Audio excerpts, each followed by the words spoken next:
હું મારા સ્વતંત્ર સુખ દુઃખનો કરતા છું, આ દ્રઢ થવું જોઈએ. બીજો મને સુખી કે દુઃખી કરતો હશે, આ સમજણ ખોટી છે, કારણ કે માણસ સ્વભાવગત દ્રષ્ટ છે.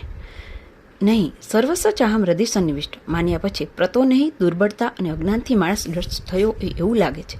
જૂના કાળની ગામડાની એક વાર્તા છે. સાંજના સમયે છોકરાઓ શાળાએથી છૂટે કે તે જ વખતે પશુઓને ઘેર આવવાનો સમય થયો હતો. મોટા મોટા શિંગડાવાળો બળદ જોઈ છોકરાઓને લાગે કે હમણાં તે આપણને મારશે, તેથી ઝાડ ઉપર ચડી જાય.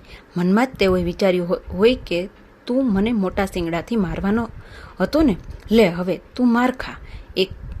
એક કહી પથરાઓ ફેંકી બળદને મારવા લાગે. આ પથરા ફેંકી મારવાવાળા નાના છોકરાને દ્રષ્ટ નથી, પણ બળદનો પોતે પ્રતિકાર કરી શકશે નહીં. આ સમજણથી અને બળદ મને મારશે જ આ અજ્ઞાનથી પથરા ફેંકે છે. તેથી માણસ સ્વભાવગત દ્રષ્ટ છે નહીં, પણ ધીમે ધીમે તે દ્રષ્ટ બનતો જાય છે.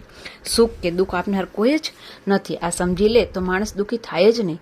બીજો કોઈ મને સુખી કે દુઃખી કરી શકતો નથી. બીજો કોઈ મને સુખી કે દુઃખી કરી શકે તે સમજણ કુબુદ્ધિ છે. બીજો જો દુઃખી કરવા લાગે તો તે પ્રભુ થઈ ગયો.